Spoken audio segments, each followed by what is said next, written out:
ಆತ್ಮೀಯ H 16 news ಅರ್ಥಾತ್ ಸಿದ್ದರಾಮಯ್ಯಗೆ ಸ್ವಾಗತ. ನಾನು ನಿಮ್ಮವ MI ಅದು ಮಲ್ಲಪ್ಪ ಜೊತೆಯವರು. ಆತ್ಮೀಯರೇ, ಕಾಂಗ್ರೆಸ್ನಲ್ಲಿ ಏನು ನಡೀತಾ ಇದೆ, ಏನು ಗೊಂದಲ, ಏನು ಗದ್ದಲ,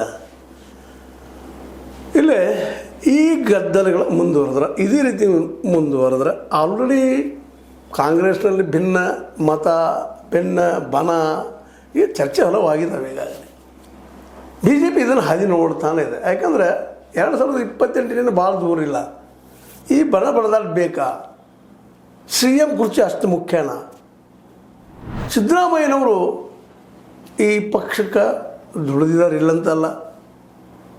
ಇವತ್ತು CM ಆಗಿದ್ದಾರೆ, ಲಾಭನೂ ತೊಗೊಂಡಿದ್ದಾರೆ, ಫಲಾನುಭವಿ ಆಗಿದ್ದಾರೆ. ಅದರದ್ದು 28ಕ್ಕೆ ಅವ್ರು ಬಿಟ್ಟು DK ಅವರಿಗೆ ಆಗಿರ್ಬೋದು, ಇನ್ನಾರಿಗೂ ಆಗಿರ್ಬೋದು, ಕೊಡುವಂಥ ಕೆಲಸವನ್ನು ಅವ್ರು ಮಾಡಲೇಬೇಕಾಗ್ತದೆ. ಇದು ಅನಿವಾರ್ಯ, ಕಾಲನ ಅನಿವಾರ್ಯ. ಯಾಕಂದರೆ ಕಾಂಗ್ರೆಸ್ನಲ್ಲೂ ಆಸಕ್ತವರು ಇದ್ದಾರೆ, ಯಾರೂ ಸನ್ಯಾಸಿಗಳಿಲ್ಲ ಅಲ್ಲಿ. ಮೊದಲನೇದಾಗಿ DK ಶಿವಕುಮಾರ್ ಅವರು ಇದ್ದಾರೆ, ಎರಡನೇದಾಗಿ ಪರಮೇಶ್ವರ್ ಅವರು ಇದ್ದಾರೆ, ಮೂರನೇದಾಗಿ ಸತೀಶ್ ಜಾರಕಿಹೊಳಿ ಅವರು ಇದ್ದಾರೆ, ಒಬ್ಬರಿಂದ ಒಬ್ಬರು ಇದ್ದಾರೆ. ಮತ್ತು ಇಲ್ಲಿ ಕಾಲ ತಕ್ಕಂಗೆ ಬದಲಾವಣೆ ಆಗಲೇಬೇಕಾಗ್ತದೆ. ಮತ್ತು ಇದು ಆಡಳಿತ ಎಂಥದ್ದಪ್ಪ ಅಂತಂದ್ರೆ, ಈ ಆಡಳಿತ ಈ ಪಕ್ಷಗಳ ನೆರಗಟ್ಟಿನ ನಡೆದಂಥದ್ದು ಮತ್ತು ಇಲ್ಲಿವರೆಗೆ ನಡೆದು ಬಂದಂಥದ್ದು. ನಾನು ಇಲ್ಲಿವರೆಗೆ ಎಲ್ಲ ಈ ರಾಷ್ಟ್ರದ ಪಕ್ಷಗಳೆಲ್ಲ ಮಾಡುವಂಥ ರಾಜಕೀಯ ಎಲ್ಲ ಕಾಂಗ್ರೆಸ್ ರಾಜಕೀಯನ, ಅದರಿಂದ ಭಿನ್ನ ಆದಂಥದ್ದು ಯಾವುದೂ ಇಲ್ಲ.